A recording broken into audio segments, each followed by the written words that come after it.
আসসালামু আলাইকুম। এই যে কালো নাগা আমাদের সিলেটের, এটা প্রচুর গ্রান এই বিলাতের বাগান বাড়ির জন্য সংগ্রহ করা হইতেছে। বীজগুলা সম্পূর্ণ পরিপুক্ত হওয়ার পর আমরা বীজগুলা নিয়ে থাকি।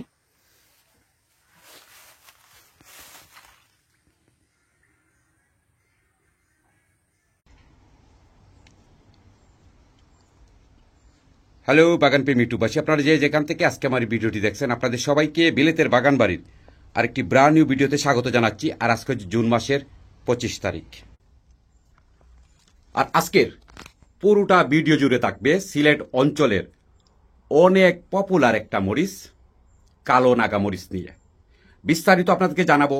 আপনারা যারা শীত প্রধান দেশে এই কালো নাগা মরিচ চাষ করেন, আপনারা কিভাবে শীত প্রধান দেশগুলোতে এই মরিচের পরিচর্যা করবেন, আর আমি দেখাবো আমি কিভাবে পরিচর্যা করি, কিভাবে আপনারা খুব অল্প দিনে এই মরিচের গাছগুলো থেকে আপনারা মরিচ হারভেস্ট করতে পারবেন।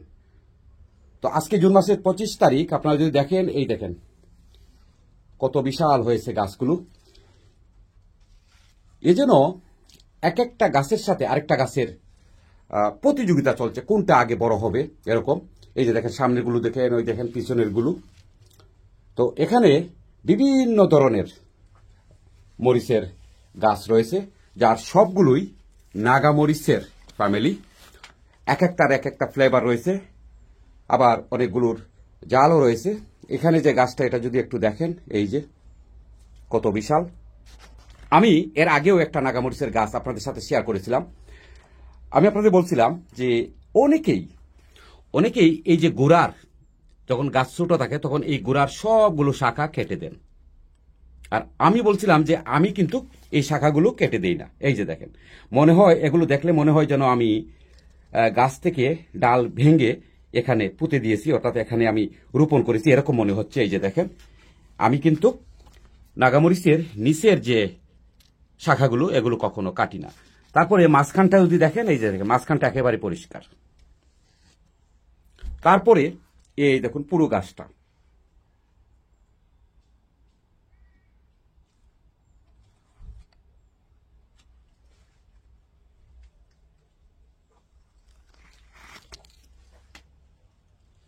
এখানে আছে আরেকটা, এই যে দেখেন। তারপরে এই গাছটার গোড়া যদি একটু দেখাই, এই যে দেখেন। তারপরের বাকিটা যদি একটু যাই, এই যে দেখেন। এখানে দেখতে মনে হচ্ছে যেন আমি বেশ কয়েকটা গাছ রোপণ করেছি, কিন্তু আসলে তা না। এখানে মাত্র এই যে হচ্ছে মূল গাছটা, আর বাকিগুলো হচ্ছে এর শাখা। তো এই পুরোগুলো দেখেন মাটির নিচ থেকে হয়েছে। আর এই যে উপরটা যদি একটু দেখাই, এই যে দেখেন।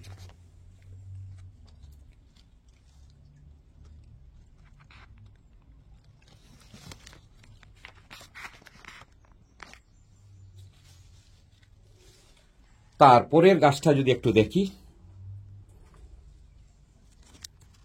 এই যে দেখুন। এই গাছেরও কিন্তু গোড়ার সবগুলো শাখা রয়েছে। এই যে আমি একটা ডালও কিন্তু কাটিনি।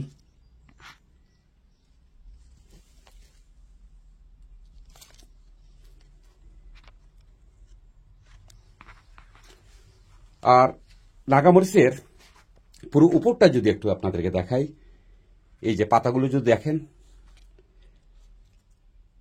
কত সতেজ এবং কত সবুজ। একটা পাতাও, কোনো একটা গাছের আমার একটা পাতাও কিন্তু হলুদ না।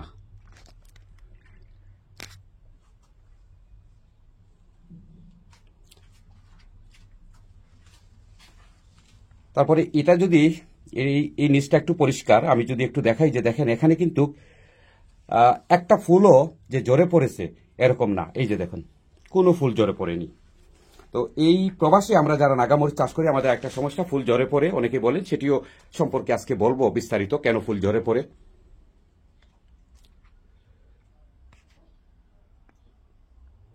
তো এখন আসলাম এই পাশে, ঠিক আমার বাম পাশে আসলাম। এই যে বাম পাশের এখানে একটা গাছ আছে, এটি যদি একটু দেখাই, এই যে দেখেন, দেখুন এই গাছে মরিচগুলো এসেছে, এই যে দেখেন। তো এগুলো হচ্ছে সিলেট অঞ্চলের কালো নাগা মরিচ, অনেক ঝাল। তারপরে এই যে এখানে আছে আরো,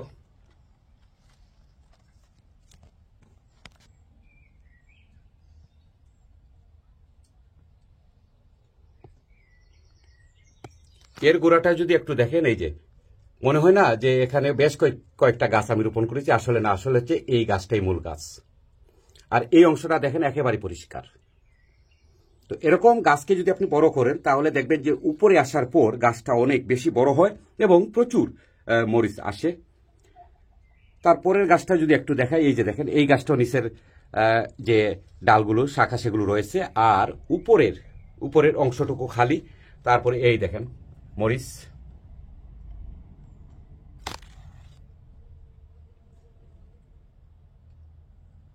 আজকে জুন মাসের 25 তারিখ আপনাদের সাথে এই ভিডিওটি শেয়ার করছি। দেখতেছেন যে মরিচের গাছগুলো কত বড় আর কত মরিচ এসেছে।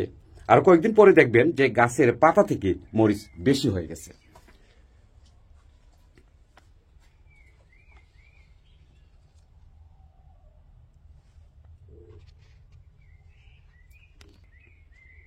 তারপরে এখানে আছে আরেকটা ভ্যারাইটি, এই যে দেখেন এটা অনেক বিশাল একটা গাছ হয়েছে।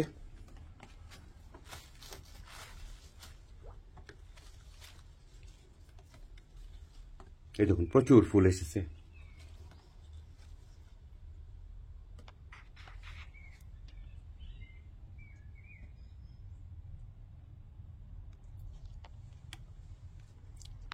একটা মরিচের গাছকে আপনি যখন ছোট থাকে তখন আপনি যেভাবে চাইবেন ঠিক সেভাবেই গাছটাকে আপনি বড় করতে পারবেন। এই গাছটাও যদি একটু দেখাই,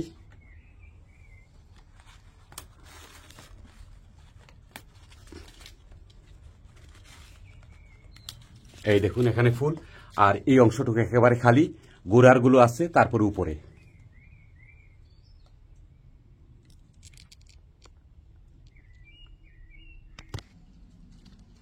অনেকেই আমার কাছে জানতে চান যে আমি এই যে টপের মধ্যে গাছ রোপণ করি নাগামরিচের গাছ, এর পাশাপাশি আমি মাটিতে রোপণ করি কিনা। হ্যাঁ, আমি মাটিতে রোপণ করি, সেটি একটু আজকে আপনাদের দেখাবো। এই যে দেখেন এগুলো হচ্ছে মাটির মধ্যে, এই যে দেখেন।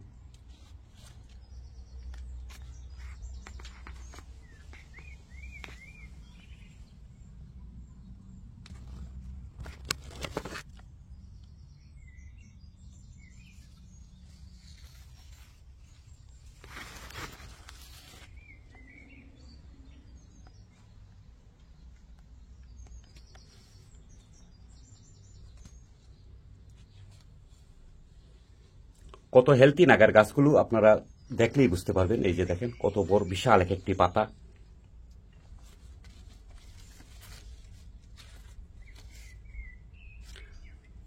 পোকার একটা সমস্যা রয়েছে অনেকে বলেন, সেটিও আজকে আপনাদের দেখাবো। এই গাছগুলো যেহেতু মাটিতে, তো আমি যদি এখান থেকে একটা পাতা এই দিকটা দেখি, এই যে দেখেন কোনো পোকা নেই, একদম পরিষ্কার পাতা, এই যে একেবারে পরিষ্কার।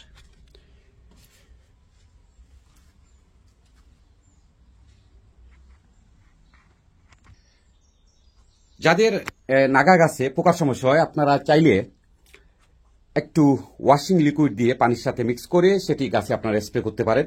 এবং স্প্রেটা শুধু উপরে করলে হবে না। অনেকে বলেন যে আমরা স্প্রে করেছি কিন্তু পোকা যায়নি। দেখুন গাছের উপর অংশ, পাতার যে উপর অংশ সেখানে কিন্তু পোকা থাকে না, পোকা থাকে এই যে নিচের অংশে, এই যে এই জায়গায়। তো আপনারা যখন স্প্রে করবেন তখন স্প্রেটা আপনারা উপর থেকে নয়, আপনারা স্প্রে করবেন নিচ থেকে, এইভাবে এইখান থেকে স্প্রে করবেন যাতে পাতার এই যে নিচের অংশে যেন সেই স্প্রেটা লাগে। তো আপনারা যারা নাগা গাছের পোকা নিয়ে সমস্যায় আছেন আপনারা ওয়াশিং লিকুইডের সাথে পানি মিক্স করে দিতে পারেন। আবার নিম অয়েল আছে, নিম অয়েলও আপনারা পানির সাথে মিক্স করে দিবেন, দেখবেন যে পোকার সমস্যা দূর হবে। আর আমার গাছগুলো মাশাআল্লাহ এই যে দেখেন একটা গাছেও কিন্তু পোকা নেই, এই দেখুন কোনো পোকা নেই। আর এই দেখেন কত বিশাল এই গাছগুলো।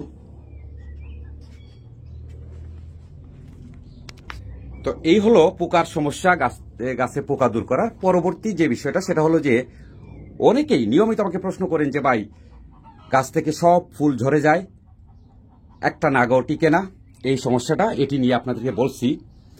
প্রথমত, নাগার গাছের ফুলগুলো জড়ার দু একটা কারণ রয়েছে। প্রথম যে কারণটা সেটি হলো, যদি আপনার এই যে ফুলগুলো এগুলো যদি পলিনেট না হয়, পরাগায়ন না হয়, তাহলে কিন্তু এই ফুলগুলো ঝরে পড়বে। তো অনেকেই বলেন যে পরাগায়ন করতে গিয়ে আমি এইভাবে গাছটাকে ধরে এভাবে শেক করেছি। তো এটি ঠিক আছে, একটা দুটা ফুল ধরেন, এই গাছটা মাত্র দুটা ফুল এসেছে ধরলাম, তো এই 2 ফুল থাকা অবস্থায় যদি আপনি গাছে এরকম জারি দেন, তাহলে কিন্তু এটি ন্যাচারালি পলিনেট হবে না। পলিনেট হবে কোন গাছে সেটি আপনাকে প্রথমে জানতে হবে। যেমন এই গাছটা দেখেন কি পরিমাণ ফুল এসেছে। তো এই গাছটাকে যদি আমি এভাবে শেক করি, এভাবে জারি দেই, তাহলে কিন্তু এটি পলিনেট হবে। অনেক ফুলের দরকার। ন্যাচারালি পলিনেট করবেন আপনি যখন গাছকে শেক করবেন, তখন আপনার গাছে অনেক ফুলের দরকার। একটা দুটো ফুল যদি হয়, তাহলে সেটি গাছকে আপনি এভাবে নাড়িয়ে পলিনেট করা যাবে না। তখন আপনাকে পলিনেট করতে হবে হান পলিনেট। তো হান পলিনেটটা হচ্ছে যেমন এই যে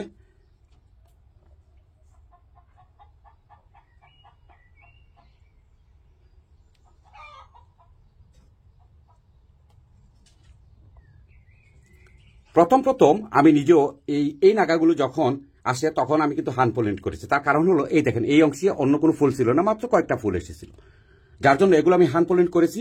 আর এই যে নাগাগুলো এগুলো টিকে গেছে, এই যে দেখেন। আর এখন আর হান পলিনেট করবো না, কেননা এখন অনেক ফুল আছে। পাশাপাশি এখন কিন্তু ওই যে ইয়ে দ্বারা আমাদের পলিনেট হয়ে থাকে ন্যাচারালি, সেগুলো আছে, বাটারফ্লাই আছে, তারপর হানিবি, এরকম অনেক অনেক পোকামাকড় আছে যেগুলোর মাধ্যমে পলিনেট হয়, সেগুলো কিন্তু বের হয়ে গেছে। আমার বাগানেও দেখতেছি প্রচুর, গ্রিন হাউসেও দেখতেছি প্রচুর। তো আমাকে আর হান পলিনেট করতে হয় না। আপনারা যারা মনে করেন যে 2-1টা ফুল এসেছে, আপনারা অবশ্যই হান পলিনেট করবেন। এই যে হান পলিনেটটা হচ্ছে এভাবে। আর যাদের গাছে প্রচুর ফুল এসেছে, আপনারা চাইলে এভাবে জাকি দিতে পারেন, জাকি দিলে পলিনেট হবে। তো আপনারা যারা জানতে চেয়েছিলেন যে আপনারা গাছে জাকি দিয়েছেন তারপরও ফুলগুলো ঝরে পড়েছে, পলিনেট হয়নি, আমি তার জন্য বললাম যে ফুল যদি বেশি না হয় তাহলে পলিনেট হবে না, আর যদি আপনাদের গাছে প্রচুর ফুল থাকে তাহলে ঠিক আছে। তো এই হলো আপনাদের ফুল ঝরে পড়ার একটা কারণ। আর আরেকটা কারণ হলো যে এখন তো ইংল্যান্ডে বা শীতপ্রধান দেশগুলোতে গরম পড়তে শুরু করেছে, মাটি যদি খুব বেশি শুকিয়ে যায় তাহলে দেখবেন যে ফুলগুলো ঝরে পড়ার সম্ভাবনা থাকে। আর পাশাপাশি আরেকটা, সেটি হলো যে খাবারের, যদি আমরা যেহেতু এগুলো টবের মধ্যে, এই যে দেখেন ছোট্ট টব, তো এই টবের মধ্যে কিন্তু গাছগুলোর খাবারের সমস্যা হতে পারে। তো তার জন্য আপনারা সবসময় খেয়াল রাখবেন পর্যাপ্ত খাবার যেন টবের মধ্যে থাকে। আর খাবারগুলো কি কি আমি দেই সেটি তো আমি আমার থাম্বনেইলেই বলেছি, আজকে আপনাদেরকে দেখাবো নাগা গাছের জন্য আমি কি খাবার ব্যবহার করি সেটি আপনাদেরকে দেখাবো।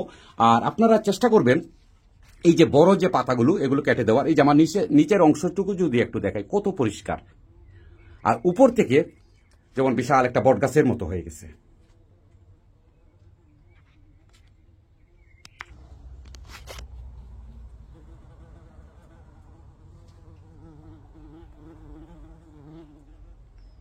যেটা বলছিলাম যে পলিনেট এখন আর হান পলিনেট করতে হয় না।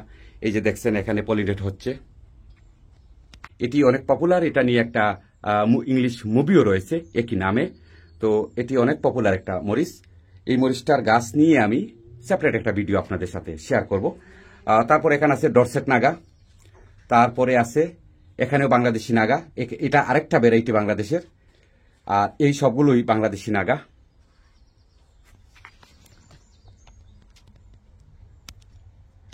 এই পাশে যে নাগার গাছটা, এই যে এটা হচ্ছে স্কচ বনেট।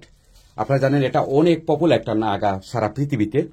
তো এই গাছটিও দেখেন, যদি গোড়াটা যদি একটু দেখা, এই যে দেখেন কত শাখার, এত সুন্দর লাগতেছে, যেন একটা মানে পুরোটাই যেন একটা বট গাছ।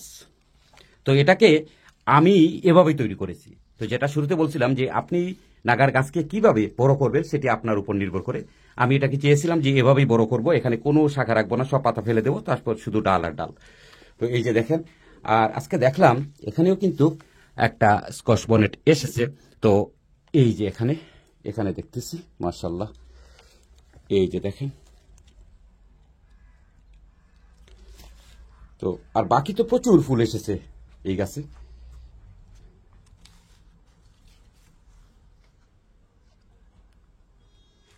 আর এখানে যে বড় গাছটা দেখতেছেন এটিও বাংলাদেশি একটা নাগা, এটাও কালা নাগা, সিলেট অঞ্চলে অনেক পপুলার একটা নাগা। তারপরে এটি হচ্ছে উল্টো দিকে ধরে কালো মরিচ, কালো কাঁচা মরিচ যেটা, সেটা এই গাছটা। আর এটি হচ্ছে এই যে এখানে যে গাছটা দেখতেছেন, এটি হচ্ছে আফ্রিকান মরিচ। তো এর কিন্তু এই মরিচটা কিন্তু অনেক পপুলার, যারা বিশেষ করে ইংল্যান্ড এবং ইউরোপ আমেরিকায় বসবাস করেন, আপনারা যারা শুটকির তরকারি পছন্দ করেন, যেটা আমরা সিলেট অঞ্চলে শুটকি শিরা বলি, তাদের কাছে কিন্তু এই মরিচটা অনেক বেশি পপুলার। কেননা শুটকির শিরায় বা শুটকির তরকারিতে এই যে বাংলাদেশি যে কালো মরিচ, নাগামরিচ, এগুলো কিন্তু দেওয়া হয় না। এগুলো দেওয়া হয় না এই কারণে যে জাল বেশি হয়ে যায়, আর এটা ফ্লেভার কিন্তু খুব বেশি আসে না, জালটা বেশি, তো সবাই খেতে পারে না বাসায়। আর এটা হচ্ছে জাল খুব বেশি না, কিন্তু এত বেশি ফ্লেভার। তো এইটা হচ্ছে সেই মরিচ। এই দেখেন কত বড় একটা গাছ এবং প্রচুর ফুল এসেছে। এটা হচ্ছে আফ্রিকান মরিচ। যারা শুটকির তরকারি পছন্দ করেন, আপনাদের কাছে তো এই মরিচটি অনেক পছন্দের, আমার নিজের কাছেও অনেক পছন্দের। তো এই যে ফুলগুলো আসছে, সবগুলো গাছে মানে অনেক ফুল এসেছে। তো এটি এখন মরিচ আসা শুরু হয়ে যাবে ইনশাল্লাহ। এই যে দেখেন,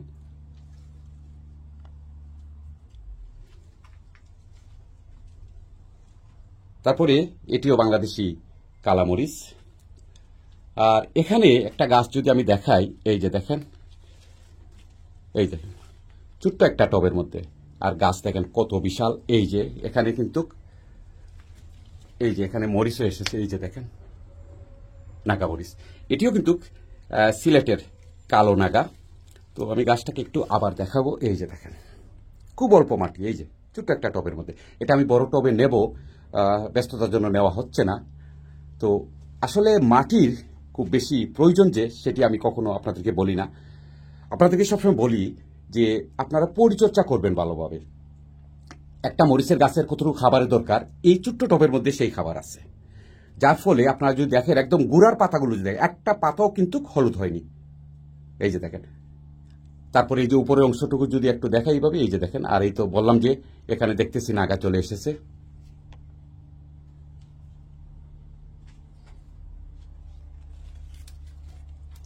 তারপরে ওই যে আরেকটা ওখানে দেখতেছেন, ওটিও কিন্তু, ওই গাছটাও কিন্তু আফ্রিকান মরিচ। তারপরে এটা কাঁচা মরিচ, আর বাকিগুলোও কিন্তু নাগামরিচ।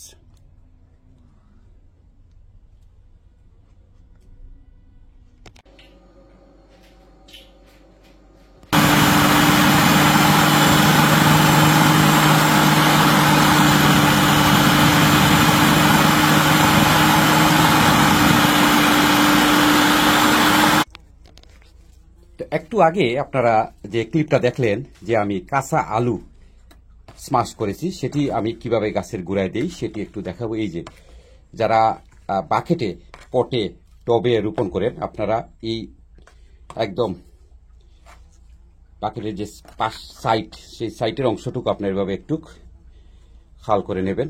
এই যে দেখুন,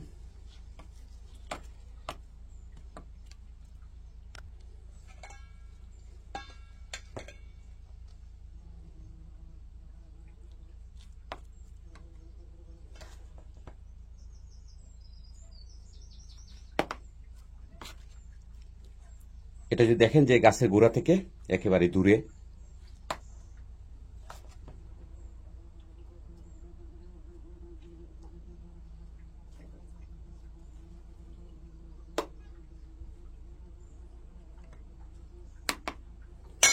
ঠিক এইভাবে চারিদিকে দিয়ে দিবেন। তারপরে এই মাটি দিয়ে আবার এটাকে ঢেকে দিবেন।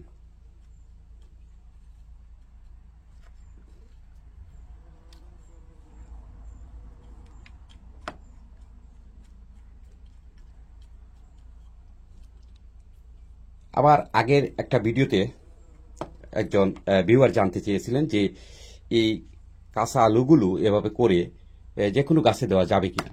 দেখুন, আপনি গাছের গোড়া থেকে যদি দূরে দেন, তাহলে যে কোনো ধরনের সবজির গাছে আপনি এটি দিতে পারবেন। এখন আমি আবার একদম গুড়ার যে মাটিগুলো, সেখানে একটু এভাবে খাল করব। নালার মতো এইভাবে করে নেবেন, এই যে একদম গুড়ার কাছাকাছি।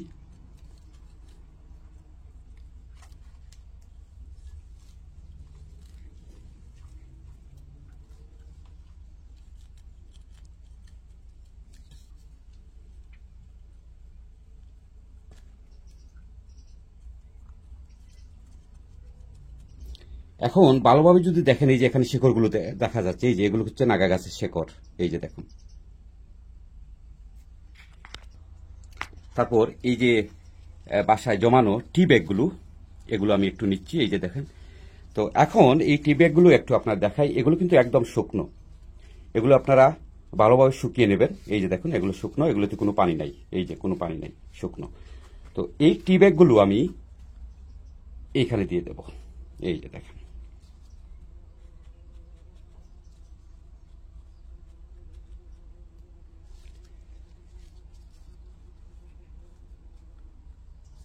এই টি ব্যাগগুলো এভাবে দেওয়ার কারণ হচ্ছে অনেকেই টি ব্যাগগুলো ছিঁড়ে তারপর মাটির সাথে মিক্স করে দেন। এটি ঠিক আছে, যারা যেভাবে পছন্দ করেন সেভাবে দিতে পারেন।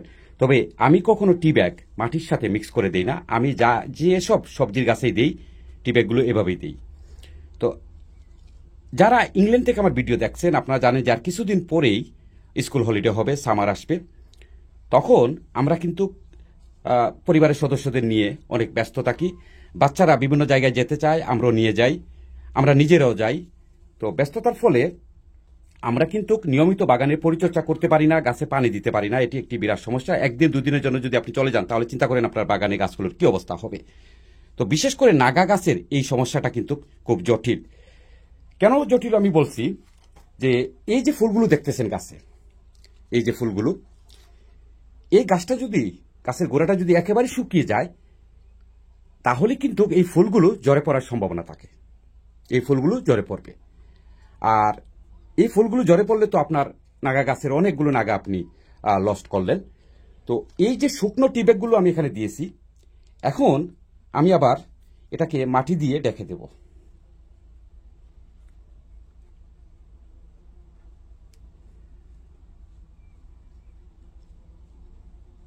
এই যে সবগুলো আমি ঢেকে দিলাম। তারপরে কি করি সেটি আপনাদেরকে দেখাবো। আর যে কথা বলছিলাম, যে তখন পানির একটা সমস্যা গাছে দেখা দেয়। আর যারা পলিটেনেল এবং গ্রিন হাউসে নাগার গাছ রোপণ করেন, আপনাদের তো আরো অনেক বিরাট সমস্যা, পানির সমস্যা। সকালবেলা একদিন পানি দিলেন, দুদিনের জন্য আপনি হলিডেতে চলে গেলেন, তখন নাগা গাছের কি অবস্থা হবে সেটা একবার চিন্তা করুন। তো আমি টি ব্যাগগুলো মাটি দিয়ে আবার ঢেকে দিলাম। এখন কি করি সেটি একটু আপনাদেরকে দেখাবো, চলেন।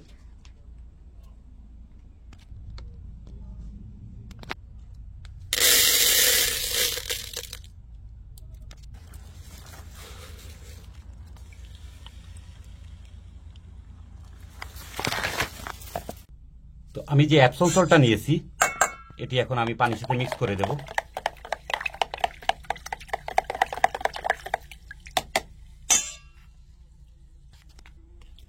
তারপরে যে জায়গাটায় আমি টি ব্যাগ দিয়েছিলাম, ঠিক সেই জায়গায় আমি দেব।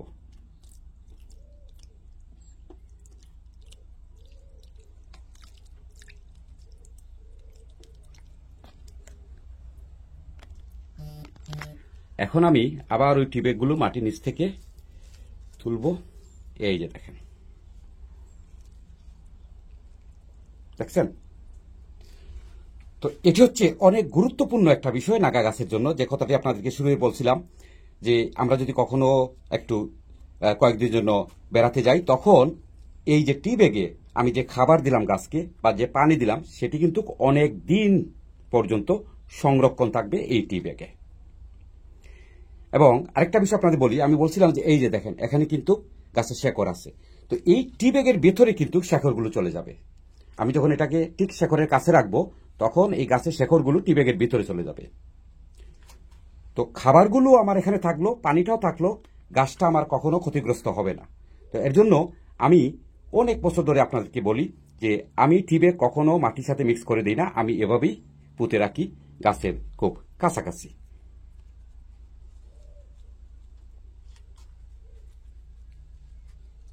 আর যে অ্যাপসন সল্ট আমি এখন নিয়েছিলাম, সপ্তাহে একবার আপনারা গাছের উপরে স্প্রে করতে পারেন, পাশাপাশি আপনারা গাছের গোড়ায় দিতে পারেন। এতে কিন্তু আপনারা আপনাদের নাগার গাছগুলো অনেক বেশি হেলদি হবে, বিশেষ করে শেকড়টা অনেক মজবুত হবে এবং উপরের পাতাগুলো অনেক বেশি সতেজ থাকবে, হলুদ হবে না। আর এই অ্যাপসন সল্টটা গাছের জন্য অনেক বেশি উপকারী। সম্ভবত একটা ভিডিওতে আমাদের অনেক জনপ্রিয় একজন ইউটিউবার গার্ডেনার জুনেদ ভাই তিনিও উল্লেখ করেছেন অ্যাপসন সল্টের কথা। তিনি আমাকেও স্মরণ করেছেন, তার জন্য কৃতজ্ঞতা জানাচ্ছি জুনেদ ভাই আপনাকে। তো নাগা গাছ নিয়ে বিস্তারিত আপনাদের সাথে শেয়ার করলাম, বিশেষ করে ফুল জোড়া কিভাবে বন্ধ করবেন, কিভাবে গাছে পোকা দূর করবেন, তারপরে গাছে আমি কোন কোন খাবারটা দিয়ে থাকি যে এত অল্প দিনে আমার গাছগুলো অনেক বেশি বড় হয়, প্রচুর নাগা আসে, ফুল আসে। তো সেগুলো আপনাদের সাথে শেয়ার করলাম, দেখলেন। পাশাপাশি আপনারা এই লিকুইডটি ব্যবহার করতে পারেন। এটি আপনারা গার্ডেন সেন্টার পাবেন, অনলাইনে পাবেন, এটি আপনারা নেবেন। এটি নেওয়ার পর এটা কিভাবে ব্যবহার করবেন সেটি কিন্তু এই যে এই পাশে লেখা আছে। এটি আপনারা সব ধরনের সবজির গাছে দিতে পারবেন, তখন দেখবেন যে গাছে প্রচুর ফুল আসবে। আর যত বেশি ফুল আসবে মনে করবেন তত বেশি কিন্তু আপনার গাছে ফল আসবে। তো সম্মানিত ভিউয়ার, আজকে পর্যন্তই। বিলেতের বাগান বাড়ির পরবর্তী ভিডিও দেখার আমন্ত্রণ জানিয়ে বিদায় নিচ্ছি। আপনারা সবাই ভালো থাকুন, আপনাদের সবার জন্য শুভকামনা রইল।